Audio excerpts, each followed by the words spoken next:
मैं अभी भगवती नगर ब्रिज जो है जम्मू तवी 4th ब्रिज वहाँ पे हूँ। तबाही जिस तरह से हुई, तूफ़ानी बारिशें हुई, लैंडस्लाइड्स, कहीं पे क्लाउड बर्स्ट और सैलाबी सूरत हाल पूरे जम्मू कश्मीर में बनी। खासकर जम्मू डिवीज़न में डोडा की बात की जाए, किश्तवाड़ की बात की जाए और माता वैष्णो देवी की बात की जाए, किस तरह से लोगों ने अपनी जानें गंवाई इस तबाहकुन बारिश में।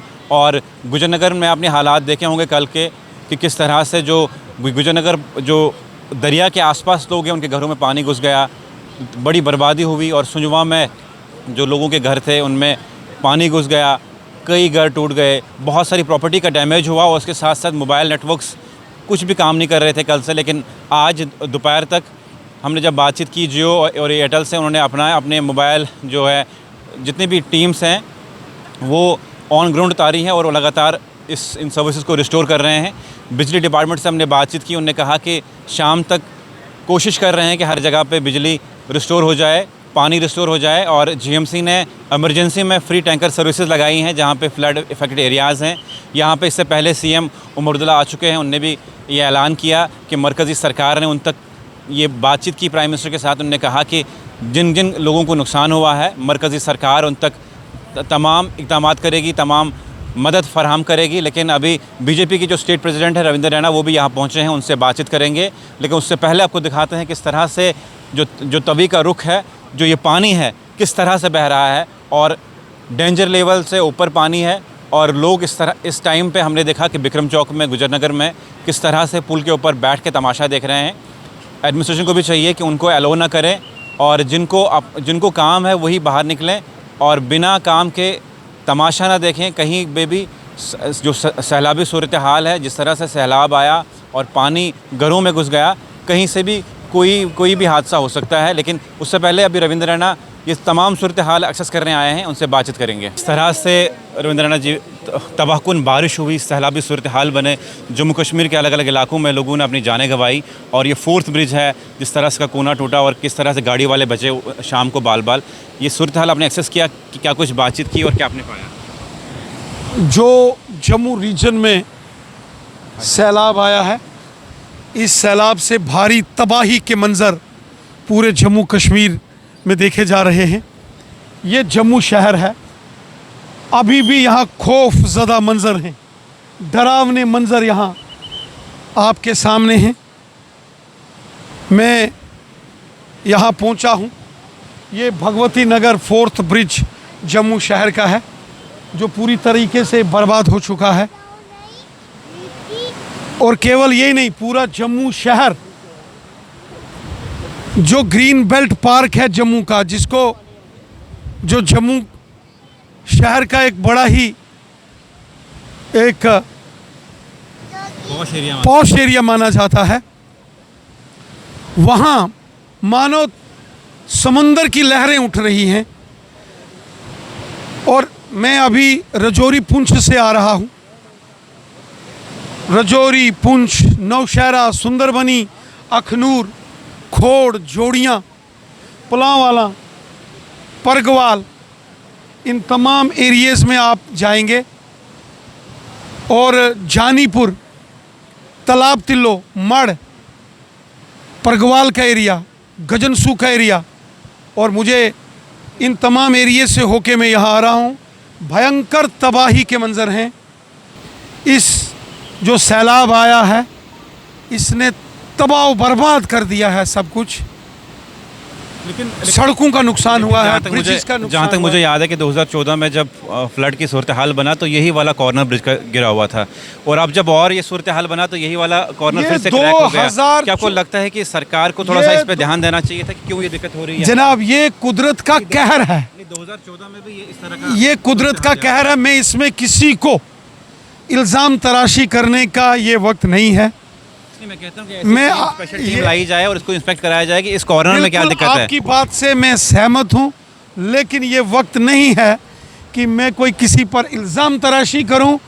भयंकर बर्बादी हुई है पूरा जम्मू शहर और जम्मू शहर के आसपास के जो गांव हैं, चाहे सतवारी, चट्ठा, भोरके, मीरा साहब, गाडीगढ़, आरएसपुरा, सुचेतगढ़, अरनिया, बिश्ना, सांबा, कठुआ, विजयपुर, या आप अखनूर तक चले जाओ, आप उधमपुर और रियासी ज़िलों की बात करो, डोडा, किश्तवाड़ और रामबन की बात करो, डोडा में तो बादल फटे हैं, और इसी तरह रजौरी, पुंछ में भी भारी बारिश ने तबाही की है।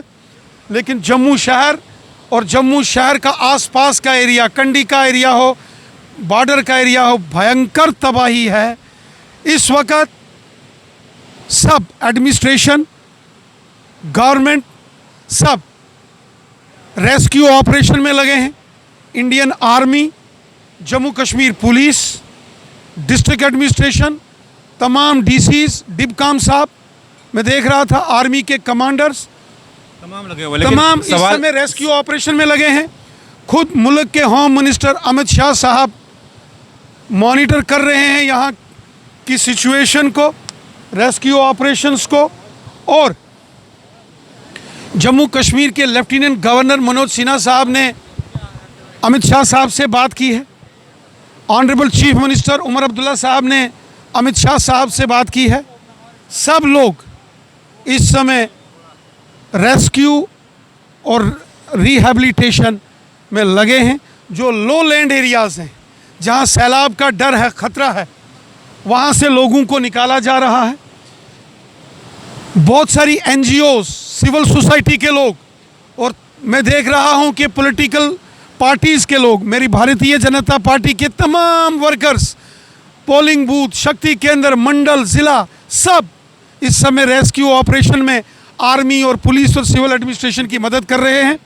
मैं आपके चैनल के ज़रिए तमाम जम्मू कश्मीर के नौजवानों से अपील करता हूं, तमाम एनजीओ से, तमाम खिदमतगार लोगों से ये गुजारिश करता हूं कि इस वक्त हमें इन मुश्किल हालात में हमें मदद करनी चाहिए आर्मी, पुलिस और सिविल एडमिनिस्ट्रेशन की, जो इस समय रेस्क्यू ऑपरेशन में लगे हैं।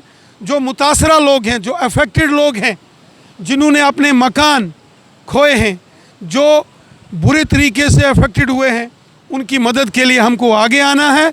सरकार तो अपना काम कर रही है, मरकज़ की हुकूमत भी कर रही है, एलजी साहब, चीफ मिनिस्टर साहब सब लगे हैं, लेकिन हम सबको भी, सिविल सोसाइटी को और अलग अलग जो रिलीजियस ऑर्गेनाइजेशन हैं, जो मजहबी तंजीमें हैं, जो सोशल ऑर्गेनाइजेशन हैं, जो एनजीओज़ हैं, उनको भी गवर्नमेंट की, एडमिनिस्ट्रेशन की मदद करनी है इस रेस्क्यू ऑपरेशन। लेकिन आप मुझे बताइए, जिस तरह से मैं आ रहा हूँ, रविंद्र चलता राणा हूँ, जी, निकल रहा हूँ। सवाल ये है कि जिस तरह से जम्मू में इतना सूरत हाल बना, सैलाबी सूरत हाल, कभी इससे पहले आपने ये एक्सपीरियंस किया यहाँ पे?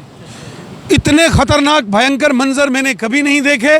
मैंने कभी गांधीनगर, त्रिकुटा नगर और ग्रीन बेल्ट पार्क के अंदर समुंदर की लहरों जैसा खौफनाक मंजर कभी नहीं देखा।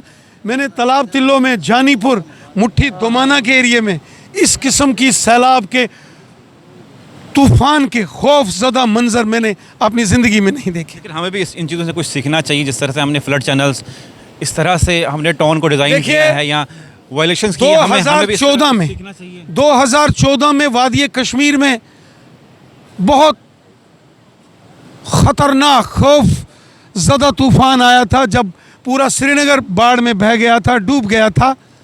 और उसके बाद एक रिपोर्ट आई थी कि दरियाओं के किनारे, वाटर बॉडीज़ के किनारे जो फ्लड चैनल्स जो हमने ही रोके हैं, लोगों ने, ये हमको कुदरत के खौफ से डरना चाहिए, वाटर बॉडी से दूर रहना चाहिए, और कुदरत के निज़ाम से जो इंसान ने छेड़खानी की है, इस बर्बादी के लिए इंसान खुद जिम्मेवार है। चलिए, बहुत बहुत शुक्रिया। मेरे साथ भाजपा के रविंद्र राणा बातचीत करने के लिए थे, सूरत हाल का जायज़ा लेने आए थे, लेकिन सभी सवालों का एक ही जवाब है कि कुदरत के साथ हमने छेड़छाड़ की और कुदरत ने फिर किस तरह से खेला, वो तबाहीकुन मंजर आपके सामने है। फ्लड चैनल्स, और हमने जिस तरह से सरकार की गाइडलाइंस का वायलेशन किया, उल्लंघन किया, हमने इन जगहों पे मकान बनाए वाटर बॉडीज़ के आसपास, और उसके अलावा हमने कितनी वायलेशंस की, ड्रेनेज सिस्टम ब्लॉक करके अपने घर बनाए, सिस्टम ब्लॉक करके अपने घरों के लिए पार्किंग एरियाज़ बनाए। और हम तमाम मंजर आपको दिखाएंगे कि जम्मू में किस तरह से बड़े बड़े फ्लैट्स बने हैं फ्लड चैनल को बंद करके। अगर कहीं से नाला बहता है तो उसके सामने फ्लड चैनल बंद करके एक बिल्डिंग बनी हुई है। इसी तरह से जो ये सैलाबी सूरत हाल बने हैं, इस सैलाबी सूरत हाल का जो मेन कारण ये है कि जब पानी तेज़ी से आता है उसको आगे से निकलने के लिए रास्ता नहीं मिलता है। हमने तमाम फ्लड चैनल्स बंद कर दिए हैं। इन चीज़ों को हमें खुद भी देखना चाहिए, खुद भी जायज़ा लेना चाहिए, क्योंकि जब हम खुद इन चीज़ों को सुधारेंगे, वाटर बॉडी से दूर रहेंगे, फ्लड चैनल्स को अपनी अपनी जगहों से बहने देंगे और उनको खोल देंगे, तो ये चीज़ें शायद हमें इन चीज़ों का सामना नहीं करना पड़ेगा। फ़िलहाल ये तस्वीर है जम्मू की, तबाही कुन मंज़र, सैलाब, क्लाउड बर्स्ट और लैंडस्लाइड से कई लोगों की जानें गई, और इन चीज़ों से हमें सीखना चाहिए। हर कोई भी अगर कोई भी घटना घटती है वो घटना सिखा के चली जाती है, और हमें इन चीज़ों से कुछ ना कुछ ज़रूर सीखना चाहिए।